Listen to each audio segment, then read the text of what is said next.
ये जो theme analysis है, this is a compilation of yesterday's and today's current affairs, जो कि मैंने पहले भी आपको बता चुका है कि मोस्ट प्रॉबेबली अब जो वीडियोस आएंगी वो 2 दिन के गैप के बाद या 1 दिन के गैप के बाद, मतलब एक कंपाइलेशन वीडियो ही आएगी, नॉट आफ्टर 2 डेज़ का गैप बट एटलीस्ट 1 डे का गैप रहेगा। मैंने रीज़न्स भी बताए थे कि कंस्ट्रक्शन भी चल रहा है हमारे घर में। दूसरा रीज़न ये है कि मैं खुद भी एक प्रिपरेशन फेज़ में हूँ, जिसकी वजह से मुझे टाइम नहीं मिल पाता है। So that is why I hope कि आप लोग इस चीज़ को समझेंगे। सो शुरू करते हैं पहले टॉपिक से। Taliban industry minister begins India visit to boost ties cut reliance on Pakistan. इसके बेसिक कंटेक्स्ट के बारे में अगर हम बात करें तो अलहज नूरुद्दीन अजीज़ी, जो कि Taliban industry and commerce minister हैं, he visited India for a 5-day tour, a first since Taliban takeover in 2021, and met with a large Indian business delegation at the India International Trade Fair. Now this is important. India International Trade Fair पे he met with large India business delegation. Goal क्या है? Boost India Afghan ties and cut Afghanistan reliance on Pakistan for commercial requirements. Means कि अगर हम बात करें, utilise India Afghanistan Iran connectivity, example the Chabahar port and the air freight corridor to enhance the trade focus की अगर बात की जाए तो India is keen to import Afghan farm products and minerals. की Indian exports include pharmaceuticals, textiles, machinery, sugar, tea and rice. Now, if we talk about significance for India, the visit is a significant outreach by the Taliban, following External Affairs Minister S. Jaishankar hosting of a Taliban administration official a month prior. India seeks to bypass the Pakistan for Afghan connectivity. Probable questions, these kind of questions can be the probable questions. Basically ये regional जियो political dynamics जो है इसके context में काफ़ी ज़्यादा important है India के लिए, क्योंकि कहीं ना कहीं ये एक रीजनल कनेक्टिविटी भी शो करता है, India Afghan Iran connectivity. So this is very important. Next आपका टॉपिक है post facto clearance must remain the exception not the rule. Core issue की अगर बात की जाए, post facto environmental clearance which is EC granted after construction और industrial project has already started और is completed. ये बेसिकली कोर इशू है. मतलब क्या है कि एक पोस्ट फैक्टो क्लियरेंस की बात की गई. Environmental clearance, basically environmental clearances कोई भी प्रोजेक्ट शुरू करने से पहले दिए जाते हैं, लेकिन पोस्ट फैक्टो एनवायरमेंटल क्लियरेंस जो है, ये एनवायरमेंटल क्लियरेंस दूसरे टाइप का एनवायरमेंटल क्लियरेंस है. सिंपली इनके कहने का मतलब ये है कि this type of environmental clearance can be granted evenly after the construction has either begun, यानी अगर कंस्ट्रक्शन आपने शुरू कर दिया है या कंस्ट्रक्शन ख़त्म भी हो चुका है तो भी आप एनवायरमेंटल क्लियरेंस ले सकते हैं. तो ये सुप्रीम कोर्ट की ruling I. Majority decision in May 2025 reversed the earlier May 2023 order that had state the grant of post facto ECs. अब कंट्रोवर्सी क्या इसमें लीगल फ्रेमवर्क के तौर पे उभर के आ रही है, जो इन्वायरमेंट प्रोटेक्शन एक्ट है 1986 का एंड EIA का जो नोटिफिकेशन है ऑफ 1994 एंड 2006, वो कहीं ना कहीं उसको एक कंट्रोवर्सी में ला रहा है, उसको इनहिबिट कर रहा है कहीं ना कहीं. ये जो पोस्ट फैक्टो EC है, इन्वायरमेंटल क्लियरेंस है.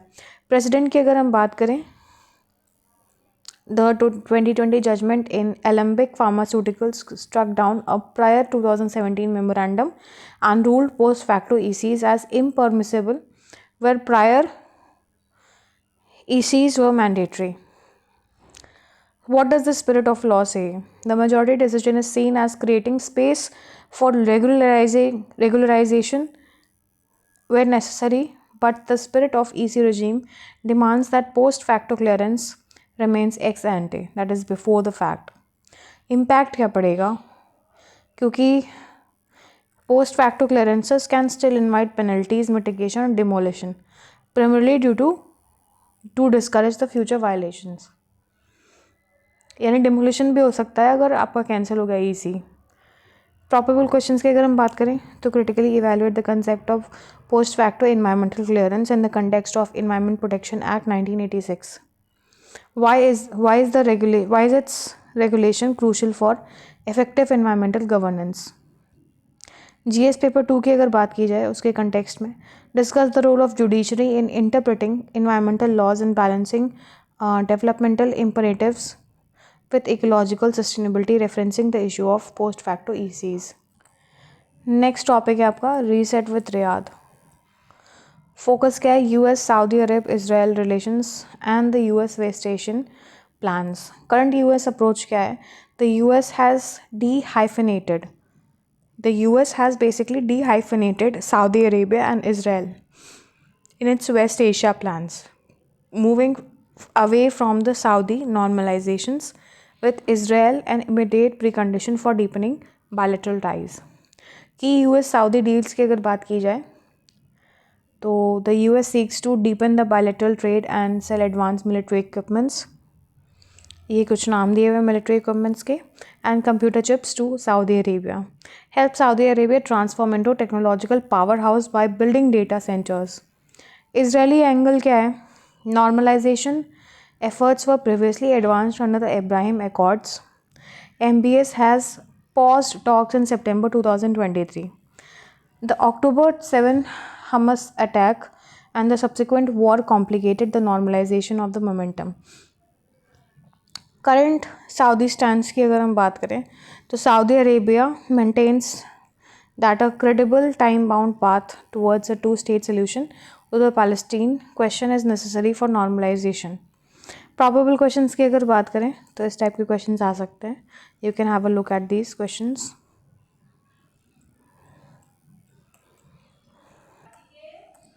Nearly a third of ground water. यहाँ पे की इशू की जो बात की जा रही है this is about the severe ground water contamination that affects nearly 1/3 of India's land, compounded by factors like heavy metals, pesticides, residues, and excessive use of groundwater leading to land subsidence. Health impact की अगर हम बात करें contamination सबसे ज़्यादा और उसमें भी फ्लोराइड आर्सेनिक यूरेनियम इनके कंटामिनेशन हैं which causes diseases like skeletal deformities, cancers and cognitive impairment, particularly affecting the children. Economic impact की अगर बात की जाए तो annual financial burden from health issues and lost working days is estimated to be $80 billion annually. Now, if we talk about the policy gaps, current laws are often insufficient. Enforcement against the industrial effluence is weak. Groundwater extraction is often free, encouraging overuse. Ground water extraction जो कि free है वो कहीं ना कहीं encourage करता है over use को, ग्राउंड वाटर एक्सट्रैक्शन के ओवर यूज़ को. Way forward national real time ground water monitoring system with open access data, shift from subsidised electricity और fertilisers to outcome based incentives, organic farming, water saving practices, etc. Mandatory effluent treatment, community run water systems, and promotion of micro irrigation and indigenous crops. Probable questions की अगर हम बात करें तो सबसे पहला question ऐसे आ सकता है the contamination of India's ground water reserves is a tickling economic and public health time bomb. Discuss the primary causes of the crisis and suggest the comprehensive policy measures to ensure water security and sustainability. दूसरा ऐसे आ सकता है explain the phenomena of land subsidence in India, linking it over the extraction of groundwater and detail the steps that can be taken to mitigate its long-term impact. Next आपका topic है India's Russian oil cuts predate US tariff data. इसके basic context के बारे में अगर हम बात करें तो there is an analysis of India's Russian oil imports following the imposition of a $25 per barrel price cap and tariffs by the US on Russian energy imports. Key finding की अगर हम बात करें data shows India was already cutting the value of Russian oil imports before the US tariffs took full effect, indicating a strategic shift rather than a reaction to the penalty. Data trend की अगर बात की जाए, the year on year change in the value of oil imported by the India from Russia was negative in the months leading to September 2025. The decrease was even steeper in September 2025, that is around minus 28.9%. Reasoning India's strategy is to reduce its dependence on oil imports from Russia as part of larger planned strategy regardless of the tariffs. Probable questions की बात करें तो इस type के probable questions आ सकते हैं. सबसे पहले ऐसे आ सकता है, analyse the factors that influenced India's decision making regarding its crude oil imports and diversification of its energy basket. See this kind of questions are not going to come directly, I am telling it again, ये indirectly पूछे जाएंगे. दूसरा ऐसे आ सकता है, in the context of global energy politics discuss the implications of US imposed sanctions or tariffs on major oil exporters and how this affects India's foreign policy maneuvering. Next topic है आपका attribution change, the tricky task of linking disasters to emitters. Core concept की अगर बात की जाए तो climate change attribution science, a field that calculates the likelihood of extreme weather events like a heat wave or flood occurring due to climate change versus the natural variability. ये इसका basically core concept है. गोल की अगर हम बात करें तो establish a casual link between specific weather events and green house gas emissions from the human activity and eventually link them to specific major emitters. Methodology का क्या इस्तेमाल किया गया है? Real world models simulate the event including human emissions. Counterfactual models simulate the event excluding the human emissions. The difference determines the probability and intensity attributable to the climate change. यानी ये जो real world model है जिसमें हम include करते हैं human emissions को, ठीक है, माइनस एक्सक्लूडिंग ह्यूमन एमिशंस, इसका जो रिजल्ट निकल के आता है वो क्लाइमेट चेंज डिपेक्ट करता है. फ्यूचर इम्पैक्ट क्या पड़ेगा? Attribution science is becoming more precise and could form the scientific basis of climate litigation, holding big oil and other major emitters accountable for the damages. Challenges की अगर बात की जाए तो getting accurate data, especially from the developing countries, and defining how to apply the principle of common but differentiated responsibility in the court is a challenge. Probable questions की अगर हम बात करें तो क्लाइमेट चेंज एट्रीब्यूशन के ऊपर questions आ सकते हैं. एट्रीब्यूशन साइंस के ऊपर questions basically prelim based question ज़्यादा आने के चांसेस हैं, तो इस टाइप के क्वेश्चंस आ सकते हैं. हाँ, एथिकल एंड लीगल चैलेंजेस पे आ सकता है क्वेश्चन, तो आप इस पर प्रिपेयर्ड रहिएगा. नेक्स्ट आपका टॉपिक है the threat of digital trade craft in terrorism. Core issue की अगर हम बात करें, the use of advanced digital tradecraft, encrypted messages, virtual currencies, dark web tools by terrorist organization, ये कोर इशू है.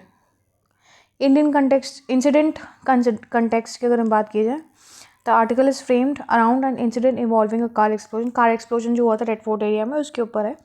Methods of digital tradecraft, encrypted communication using platforms like Threema for secure communication and command और control, ये platforms है जिनका इस्तेमाल होता है. Financial transfer का भी जो है, virtual currencies example bitcoin to finance the operations and move funds internationally. Dark web और digital hideouts used encrypted servers and virtual private networks VPNs for secure data storage and communication endpoints. Implications की अगर बात की जाए, these methods complicate investigation and make intelligence gathering harder and allow the terrorists to operate in an encrypted and distributed manner. Policy solutions की अगर बात की जाए, training law enforcement and intelligence agencies in advanced cyber forensics and digital investigation, ये कहीं ना कहीं policy solutions में है where such kind of capacity building is needed. International cooperation की भी ज़रूरत है.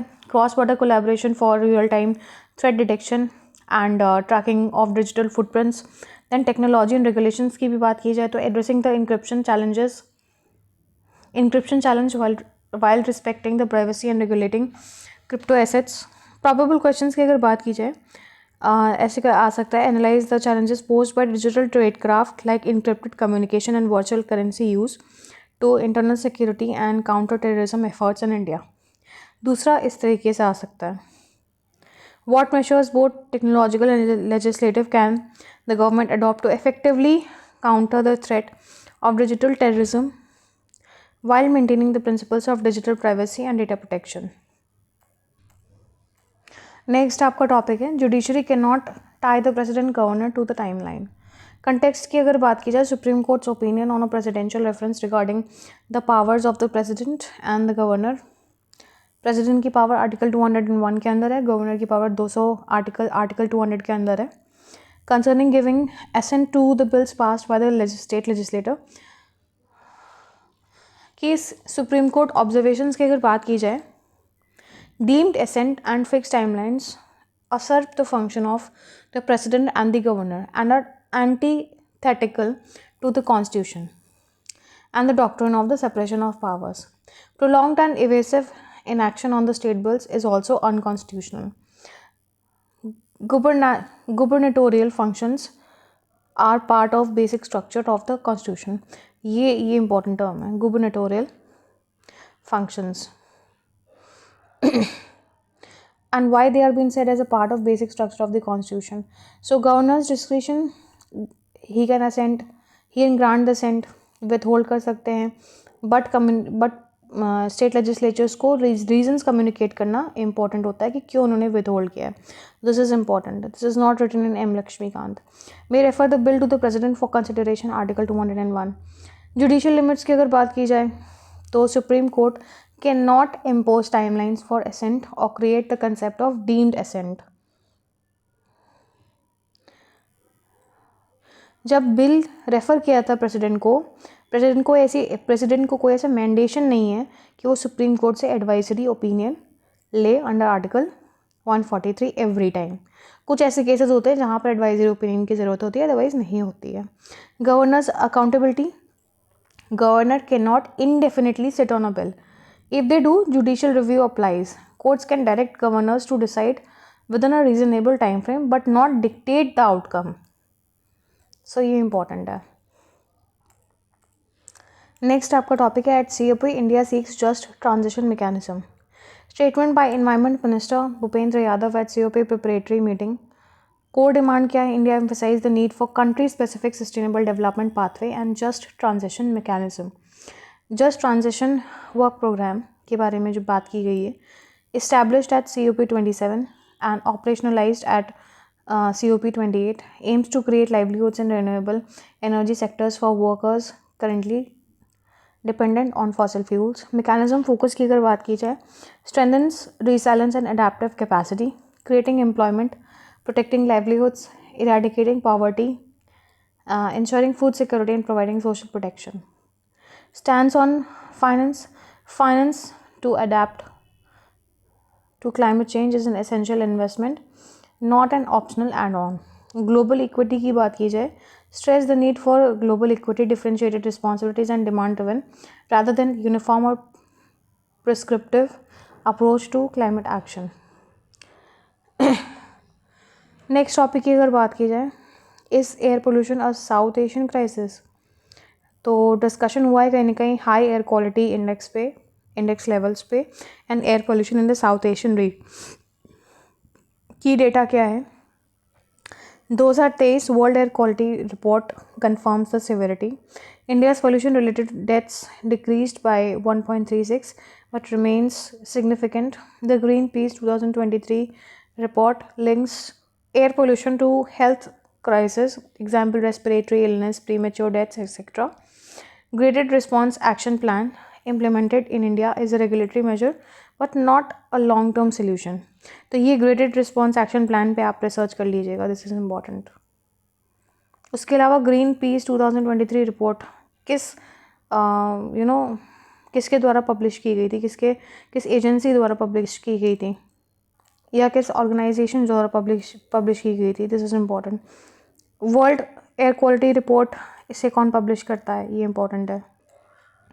रीजंस फॉर पोल्यूशन क्या बताए गए? Anthropogenic, definitely anthropogenic. vehicular emissions, industrial pollution, construction dust, biomass burning and household cooking, ये सब मिला के हैं. Trans regional airsheds often cross borders.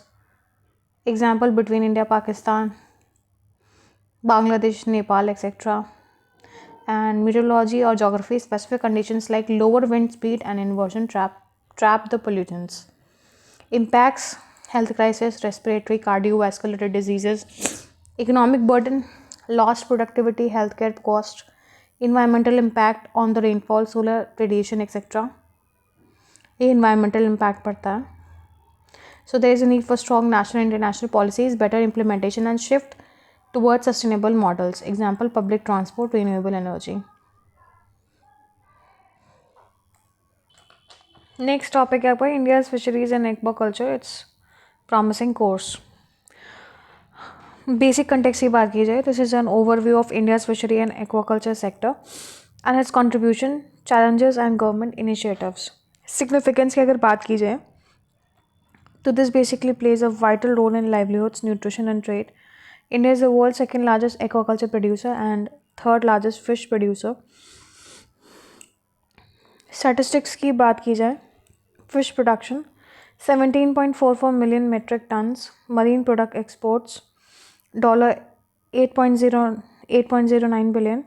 The sector contributes to $133 billion to the global capture fisheries production. Challenges और focus areas की अगर बात की जाए, climate change, overfishing, habitat degradation, weak water pollution control, post-harvest measures, and lack of access to finance or technology. These are the basic challenges या इन areas पे focus करने की सबसे ज़्यादा ज़रूरत है फिशरीज सेक्टर में. उसके अलावा गवर्नमेंट इनिशिएटिव्स क्या हैं? ब्लू रेवोल्यूशन, प्रधानमंत्री Matsya Sampada Yojana, climate resilient coastal fisherman village programme, national fisheries policy, ये इनके गवर्नमेंट इनिशिएटिव्स हैं. Focus areas: value chain infrastructure, food safety regulation, resilience and combating IUU, that is illegal, unreported and unregulated fishing. Overall goal क्या है? Guiding India's blue revolution towards resilient and inclusive future for its aquatic food system. अब ये जो यहाँ पर जो भी schemes हैं, गवर्नमेंट इनिशिएटिव्स हैं, इनको आप पढ़ लीजिएगा ध्यान से और इस पे नोट्स पे बना लीजिएगा. स्पेसिफिकली प्रधानमंत्री मत्स्य संपदा योजना.